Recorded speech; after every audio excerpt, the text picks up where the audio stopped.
Frères, sœurs, vous vous couchez le soir en pleurant. Vous vous agenouillez devant le Seigneur avec ce poids écrasant dans votre poitrine, cette culpabilité qui ne veut pas partir. Vous dites à Dieu, « Je déteste cela. Je le déteste vraiment. Pourquoi est-ce que je fais toujours la même chose ?» Et pourtant, le lendemain arrive et c'est comme si vous aviez complètement oublié la promesse que vous aviez faite quelques heures auparavant. Cette question vous tourmente. Et si je n'arrive vraiment pas à arrêter de pécher, qu'est-ce que cela dit de ma foi? Qu'est-ce que cela dit de mon amour pour Jésus? Et si je te disais que le fait même que tu détestes ton péché peut être le signe que quelque chose de vivant agit encore en toi? Beaucoup de croyants vivent un combat silencieux. Ils tombent, ils se relèvent, ils promettent de changer et quelques jours plus tard, ils retombent encore. Alors une question commence à hanter leur cœur. Et si je n'étais pas vraiment sauvé, puisque je n'arrive pas à arrêter? Mais voici la chose que presque personne n'explique clairement. La Bible parle d'un combat intérieur que même les plus grands croyants ont vécu. Et quand tu comprendras pourquoi ce combat existe, tu verras ton propre combat d'une manière complètement différente. Reste jusqu'à la fin, parce que la dernière vérité peut libérer des milliers de personnes qui pensent être prisonnières du péché, alors qu'elles sont en réalité au milieu d'une bataille spirituelle. Permettez-moi de vous dire quelque chose qui pourrait transformer votre compréhension de tout cela. Vous n'êtes pas seul dans cette lutte. Même les plus grands hommes et femmes de foi ont connu cette agonie profonde. L'apôtre Paul, ce géant de la foi, a écrit quelque chose que je veux que vous méditiez profondément. Dans Romains 7,15, il confie « Car je ne fais pas le bien que je veux, et je fais le mal que je ne veux pas. » Imaginez cela. L'apôtre Paul, inspiré par l'Esprit Saint lui-même, reconnaît cette bataille interne qui vous détruit. Charles Spurgeon, ce prince incontesté de la prédication, a dit quelque chose de profondément vrai. Celui qui dit qu'il ne pêche pas est un menteur, et la vérité n'est pas en lui.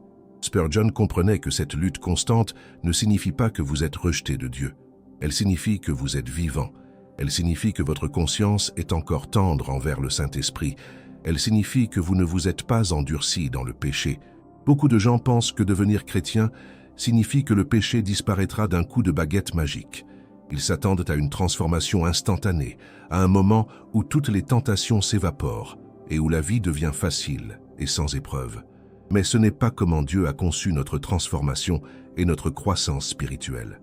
Le salut en Jésus-Christ est instantané, absolument. Votre justification devant Dieu est immédiate et complète quand vous acceptez Christ comme Seigneur et Sauveur. Mais votre sanctification, ce processus de devenir saint, de devenir de plus en plus comme Jésus à chaque moment de votre vie, c'est une œuvre qui dure toute la vie, une œuvre perpétuelle. C'est précisément dans cette tension que se trouve la grâce de Dieu. Vous êtes complètement pardonné, complètement accepté, complètement aimé à cause de ce que Jésus a fait. Et en même temps, le Saint-Esprit travaille en vous pour vous transformer progressivement de l'intérieur. Cette transformation n'est jamais parfaite dans cette vie. Vous ne serez jamais exempt de péché tant que vous respirez le souffle de ce monde, tant que vous habitez dans ce corps de chair. Mais ici est la clé que tant de gens ratent. Votre incapacité à arrêter complètement le péché ne signifie pas que vous êtes un échec spirituel. Cela signifie que vous comprenez enfin la profondeur de votre dépendance envers Dieu.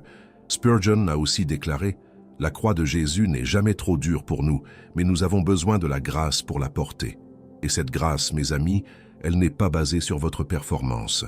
Elle n'est pas basée sur votre capacité à arrêter de pécher aujourd'hui mieux qu'hier. Écoutez ce que l'apôtre Jean nous dit dans sa première épître, au chapitre 1, versets 8 et 9. « Si nous disons que nous n'avons pas de péché, nous nous séduisons nous-mêmes, et la vérité n'est pas en nous. Si nous confessons nos péchés, il est fidèle et juste pour nous les pardonner et pour nous purifier de toute iniquité. » Remarquez quelque chose d'extraordinaire ici. Jean ne dit pas « si vous n'avez pas de péché ». Il dit « si nous disons que nous n'avons pas de péché ». C'est une invitation continue à la confession, à l'honnêteté, à la transparence devant notre Père céleste. Ce poids que vous portez, cette déception envers vous-même, ce sentiment d'échec, tout cela peut devenir votre plus grand point d'entrée vers une intimité profonde avec Dieu. Quand vous cessez de prétendre, quand vous arrêtez de vous cacher derrière des façades spirituelles, quand vous avouez véritablement « je ne peux pas faire cela tout seul, j'ai besoin de Jésus », c'est là que la transformation commence vraiment. Spurgeon a aussi enseigné que les chrétiens doivent comprendre la différence fondamentale et cruciale entre le péché qui les enchaîne par habitude et l'esclavage complet au péché. Un vrai chrétien authentique peut lutter contre le péché, peut faire des erreurs, peut retomber plusieurs fois pendant sa vie, mais il n'est jamais en esclavage total au péché. L'Esprit Saint habite en lui, le tiraillant constamment vers la sainteté et la pureté, créant cette tension inconfortable que vous ressentez en ce moment même. Et cette tension, croyez-le ou non, est un signe de santé spirituelle. Donc, pour revenir à votre question, et si je n'arrive pas à arrêter de pécher, même si je déteste ça? La réponse n'est pas de vous détester davantage. Ce n'est pas de penser que Dieu vous aime moins. Ce n'est pas de vous punir ou de vous abandonner à la culpabilité. La réponse est de comprendre qu'il existe un chemin vers la restauration, vers l'intimité renouvelée avec le Seigneur, vers la paix dans cette bataille. Et c'est précisément cela que nous allons explorer ensemble aujourd'hui. Nous allons découvrir ce que vous pouvez vraiment faire, comment vous pouvez vraiment avancer, et comment vous pouvez goûter à cette liberté authentique que Jésus a promise à tous ceux qui le suivent. Si cette question vous tourmente, si vous avez soif de réponses authentiques basées sur la parole de Dieu, je vous encourage vivement à rester avec nous jusqu'au bout de cette prédication. Et avant de continuer, je veux vous inviter à faire quelque chose d'important et significatif. D'abord, si vous n'êtes pas encore abonné à notre chaîne, je vous demande humblement de le faire maintenant. Cet espace est dédié à ceux qui cherchent une compréhension plus profonde de leur foi chrétienne, une sagesse pratique pour naviguer les défis spirituels de la vie quotidienne. Vous trouverez ici des messages authentiques, sans compromis avec la vérité de l'Évangile. Deuxièmement, nous avons créé pour vous un e-book extraordinaire intitulé « 21 jours pour restaurer votre intimité avec Dieu ». Ce guide pratique vous accompagnera jour après jour dans une restauration authentique de votre relation avec le Seigneur. C'est un outil puissant si vous voulez vraiment avancer. Vous trouverez le lien pour accéder à cet e-book dans le premier commentaire épinglé sous cette vidéo. C'est une ressource que nous avons préparée avec cœur pour vous. Maintenant, plongeons dans le cœur de ce message qui peut vraiment changer votre perspective. Maintenant, plongeons au cœur du problème. Vous dites « Je déteste cela. Je déteste pécher. Alors pourquoi est-ce que je continue de le faire ?» Cette question apparemment simple contient une complexité profonde que beaucoup ne cherchent jamais à explorer véritablement. Il est facile de blâmer le diable. Il est facile de blâmer les circonstances. Il est facile de blâmer cette personne que vous avez rencontrée, cet environnement toxique, ce moment de faiblesse. Mais la vérité qui libère, est bien plus profonde que tout cela. Permettez-moi de vous poser une question. Quand vous péchez, quand vous faites cette chose que vous détestez, est-ce qu'il y a un moment, ne serait-ce qu'un instant, où vous savez ce que vous êtes en train de faire? Ou est-ce que c'est absolument involontaire, comme une réaction physique sur laquelle vous n'avez aucun contrôle? Je vais vous dire quelque chose qui peut sembler dur, mais c'est vrai. Il y a toujours un moment, aussi minuscule soit-il, où vous faites un choix.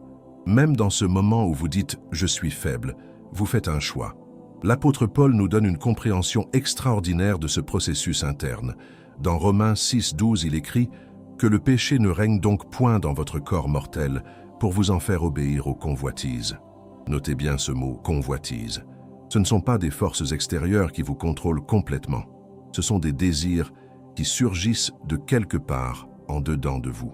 Et ensuite, il dit quelque chose d'encore plus puissant au verset suivant. « Ne livrez pas vos membres au péché comme des instruments d'injustice. » Vous voyez, Paul assume que nous avons une capacité, une agentivité spirituelle.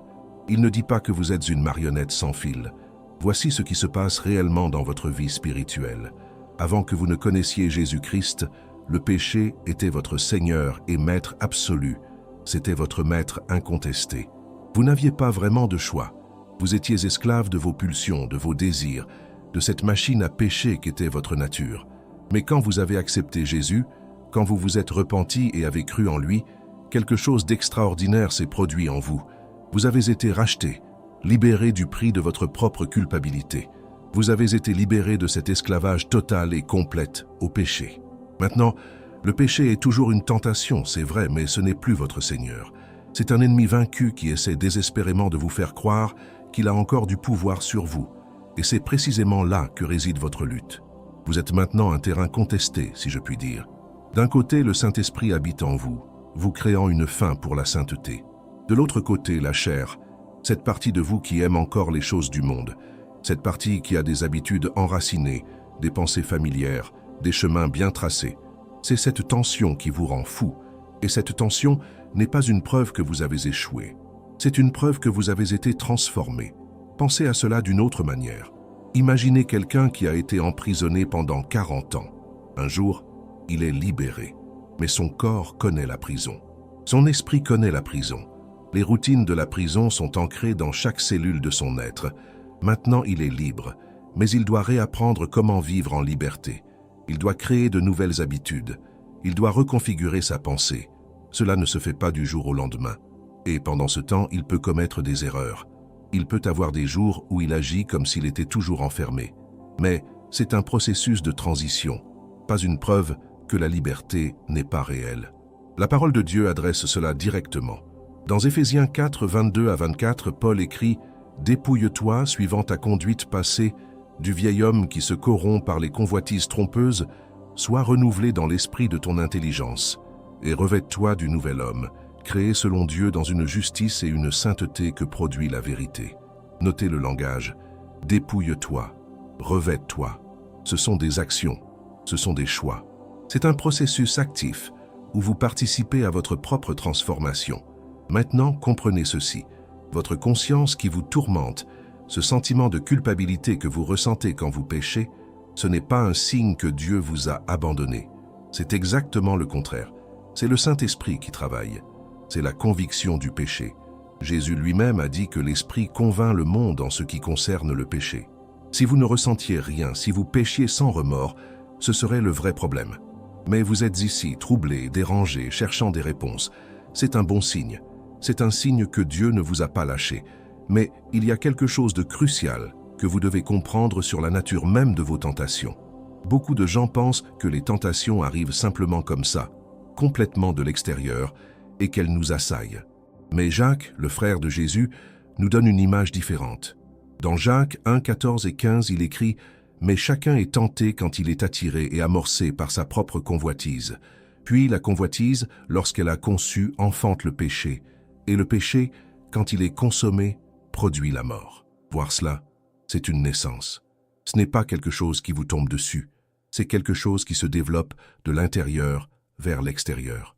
Quand vous voyez quelque chose de tentant, quand vous sentez ce désir surgir en vous à ce moment précis, il y a un choix.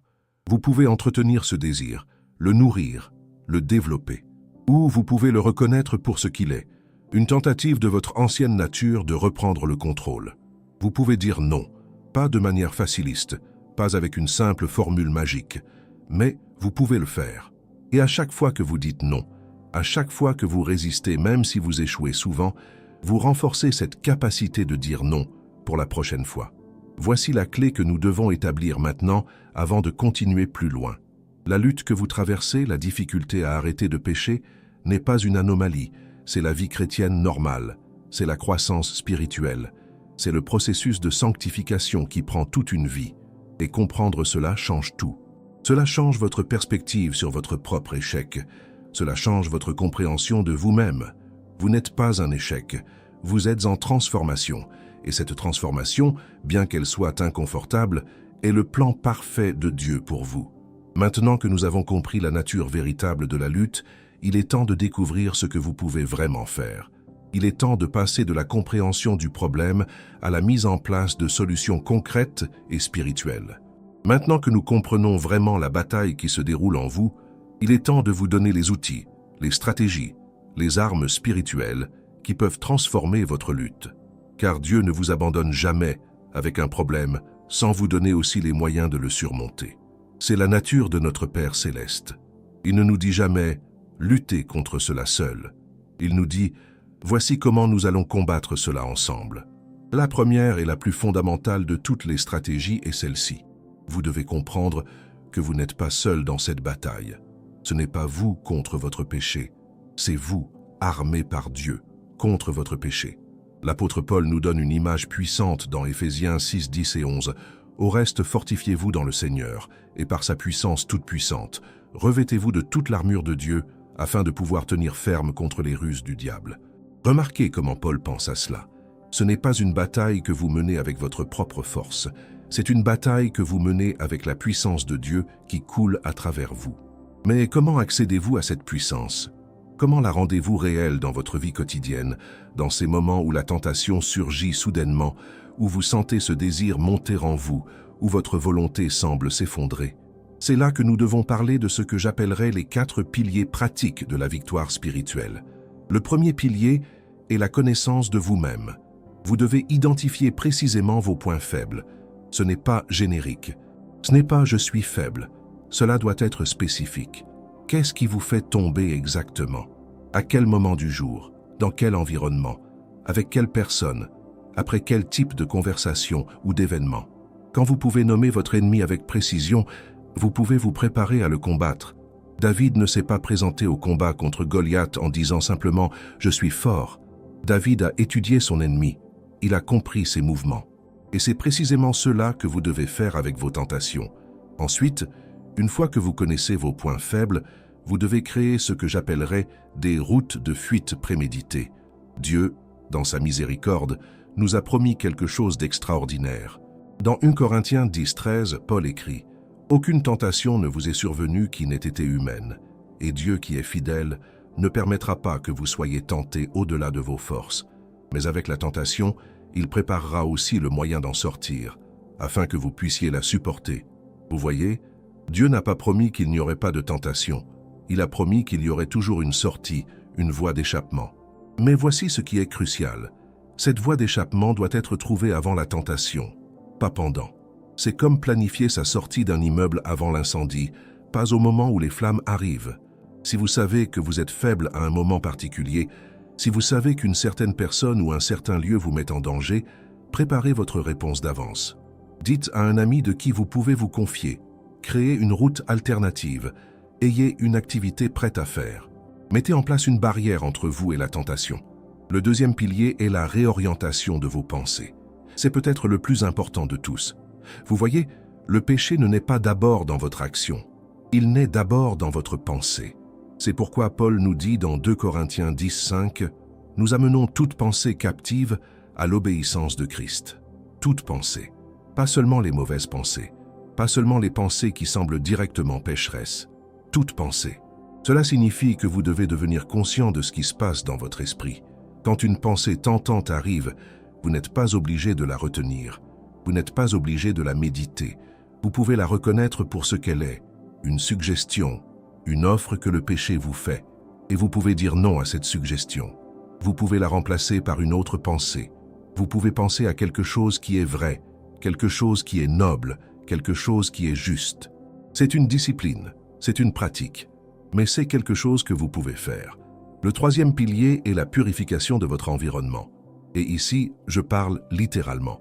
Si quelque chose dans votre environnement, un site web, une application, une relation, un endroit, est un portail constant vers la tentation, vous devez le supprimer. Jésus a dit quelque chose de radical à ce sujet. Dans Matthieu 5, 29 et 30, il déclare « Si ton œil droit est pour toi une occasion de chute, arrache-le et jette-le loin de toi, car il est avantageux pour toi qu'un de tes membres périsse et que ton corps entier ne soit pas jeté dans la géhenne. Et si ta main droite est pour toi une occasion de chute, coupe-la et jette-la loin de toi. » Maintenant, Jésus ne parlait pas littéralement d'arracher vos yeux ou de couper vos mains. Il parlait de la radicalité avec laquelle nous devons aborder les choses qui nous font tomber. Si vous savez qu'une certaine application vous détruit, supprimez-la. Si vous savez qu'une certaine relation vous pousse vers le péché, éloignez-vous-en ou établissez des limites sévères. Ne soyez pas passif. Ne dites pas « Oh, je vais juste faire de mon mieux pour y résister ». Non, soyez radical. Soyez agressif spirituellement. Éliminez l'occasion avant que l'occasion ne vous élimine. Le quatrième et dernier pilier est la réalimentation de votre âme. Vous voyez, la nature déteste le vide. Si vous créez de l'espace en supprimant le péché de votre vie, cet espace va se remplir de quelque chose. La question est, de quoi? Si vous ne le remplissez pas de choses saines, spirituelles, nourricières, il se remplira de nouveau avec la même chose que vous aviez avant. C'est pourquoi vous devez remplacer les mauvaises habitudes par de bonnes habitudes. Lisez la parole de Dieu régulièrement.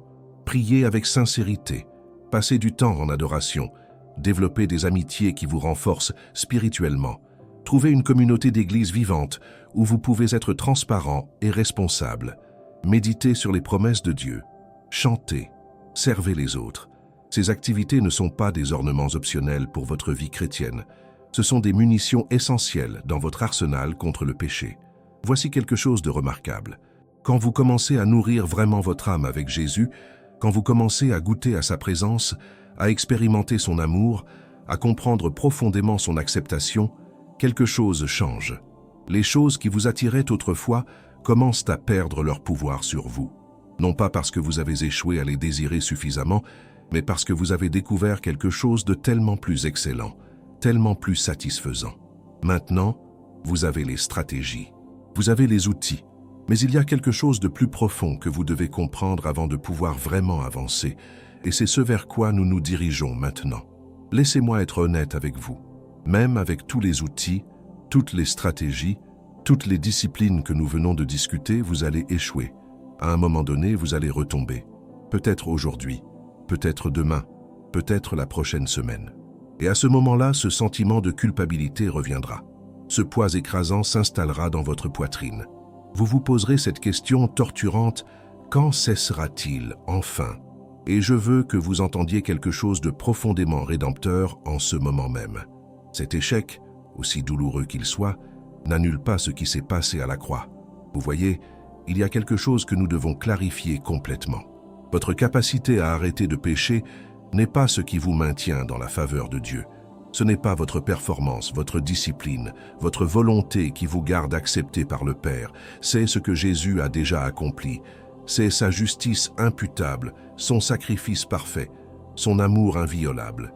Quand vous croyez en Jésus-Christ, quand vous le recevez comme Seigneur et Sauveur, sa perfection devient votre perfection. Devant Dieu le Père, vous n'êtes pas jugé sur ce que vous faites. Vous êtes jugé sur ce que Jésus a déjà fait. Permettez-moi de vous montrer quelque chose qui peut changer votre vie entière. Dans Colossiens 1, 13 et 14, Paul écrit « Il nous a délivrés de la puissance des ténèbres et nous a transportés dans le royaume du Fils de son amour, en qui nous avons la rédemption, la rémission des péchés. » Remarquez ces mots, la rémission des péchés. Rémission signifie pardon complet, libération totale de la culpabilité. Et notez que ce n'est pas une rémission temporaire ou une rémission conditionnelle à votre bonne conduite. C'est simplement la rémission. C'est total, c'est complet. Mais il y a quelque chose que nous devons traiter honnêtement. Beaucoup de gens prennent ce message de grâce et le tournent en excuse. Ils disent « Puisque je suis toujours pardonné par la grâce, je peux pécher autant que je veux. » Écoutez ce que Paul dit à ce sujet dans Romains 6, 1 et 2. Que dirons-nous donc? Demeurerions-nous dans le péché afin que la grâce abonde? Loin de là. Nous qui sommes morts au péché, comment vivrions-nous encore dans le péché? Paul reconnaît la tentation de cette pensée et il la rejette catégoriquement. Voyez-vous, la grâce n'est pas une permission pour pécher. La grâce est une puissance pour ne pas pécher. La grâce est cet amour ineffable de Dieu qui vous a coûté le sang de son Fils. Et si vous comprenez vraiment cela, si vous saisissez la profondeur de ce sacrifice, cela devrait vous détourner du péché, pas vous y attirer davantage. C'est ce que Jean nous dit dans 1 Jean 3, 9. « Quiconque est né de Dieu ne pratique pas le péché, parce que la semence de Dieu demeure en lui, et il ne peut pécher parce qu'il est né de Dieu. » Maintenant, ce verset peut sembler contradictoire avec ce que nous avons dit précédemment, mais comprenez-le correctement. Jean ne dit pas que le chrétien ne peut pas faire d'actes pécheurs. Il dit qu'il ne peut pas pratiquer le péché, c'est-à-dire il ne peut pas être en état d'habitude constante de pécher sans remords. Un chrétien vrai, un enfant de Dieu authentique, aura cette conscience qui vous tourmente, aura ce malaise, aura ce Saint-Esprit qui crie en lui « Ce n'est pas ce que tu es, ce n'est pas ta vraie nature. » Et voici la clé de tout cela. À chaque fois que vous retombez, il y a une réaction sainte qui doit suivre. Ce n'est pas l'acceptation passive, ce n'est pas se morfondre dans la culpabilité, c'est la confession, c'est le retour, c'est l'aveu de votre péché à Dieu et l'acceptation de son pardon. Et ce processus qui peut sembler répétitif, qui peut sembler ennuyeux de devoir revenir encore et encore, c'est en réalité un point d'entrée pour l'intimité profonde avec Dieu. Pensez à cela d'une manière différente. Quand vous tombez, quand vous péchez, quand vous échouez, c'est une opportunité. C'est une opportunité de courir vers Dieu au lieu de vous cacher. C'est une opportunité de lui dire « Je ne peux pas le faire, aide-moi ». C'est une opportunité de goûter à son pardon frais. Chaque retour à Dieu, chaque confession sincère, chaque moment où vous dites « Père, je m'excuse », renforce votre relation avec lui. C'est paradoxal, mais c'est profondément vrai. David, le roi d'Israël, nous donne un exemple puissant de cela. Après avoir commis l'adultère avec Bathsheba et le meurtre d'Uri, David aurait pu simplement abandonner. Il aurait pu dire « J'ai complètement échoué. Dieu m'a jeté de côté. » Mais au lieu de cela, il a écrit le psaume 51, un poème de confession raw et vulnérable. « Ô Dieu, aie pitié de moi dans ta bonté. Selon ta grande miséricorde, efface mes transgressions. » Et vous savez ce que Dieu a fait? Il a pardonné David, complètement, sans condition. Et David est sorti de cette expérience plus profondément transformé, plus intimement lié à Dieu. Mais il y a quelque chose de critique que vous devez comprendre.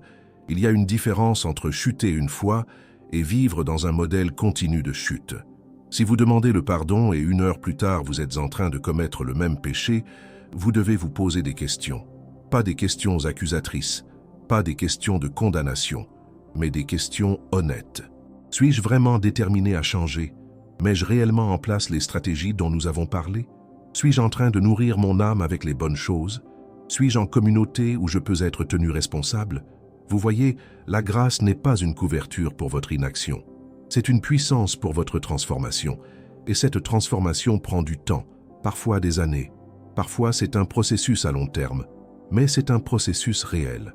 Et à chaque étape, à chaque chute, à chaque fois que vous vous relevez, vous êtes en train de remporter la victoire. Non pas une victoire finale et parfaite, mais une victoire progressive. Une victoire qui se construit jour après jour. Écoutez ce qu'il est dit dans Philippiens 3, 12 et 13. Non que j'ai déjà remporté le prix, ou que j'ai déjà atteint la perfection, mais je m'efforce de le saisir, puisque j'ai aussi été saisi par Jésus-Christ. Frère, je ne prétends pas l'avoir saisi, mais je fais une chose, oubliant les choses qui sont derrière et me portant vers celles qui sont devant. Paul, l'apôtre, celui qui avait expérimenté des révélations extraordinaires et avait écrit une grande partie du Nouveau Testament, dit qu'il ne l'a pas encore atteint. Il est en route, il est en processus, et il nous encourage à faire la même chose. À oublier les choses qui sont derrière, vos échecs passés, vos rechutes précédentes, et à vous porter vers celles qui sont devant, vers la transformation progressive, vers la sainteté croissante, vers une intimité plus profonde avec Dieu. Vous êtes maintenant prêt pour le message final qui unira tout cela ensemble et vous donnera la direction que vous avez besoin pour avancer. Voilà, vous avez entendu la vérité aujourd'hui. Vous n'êtes pas un échec. Votre lutte contre le péché n'est pas une preuve que Dieu vous a abandonné. C'est une preuve que vous êtes vivant, que vous avez été transformé, que le Saint-Esprit travaille profondément en vous. Oui, vous allez continuer à lutter, mais vous ne lutterez jamais seul. La grâce de Dieu est nouvelle chaque matin, et chaque jour vous avez la possibilité de choisir la sainteté. Je vous remercie profondément d'avoir pris le temps de regarder cette vidéo. Votre présence ici, votre désir de comprendre votre foi plus profondément, cela m'honore. Si ce message a touché votre cœur, je vous demande humblement de vous abonner à notre chaîne. Cliquez sur le bouton « J'aime », laissez un commentaire avec ce que vous avez ressenti. Et restez connectés, car nous avons beaucoup d'autres messages qui viennent. N'oubliez pas non plus, cet e-book « 21 jours pour restaurer votre intimité avec Dieu » est disponible dans le premier commentaire épinglé. Que Dieu vous bénisse abondamment.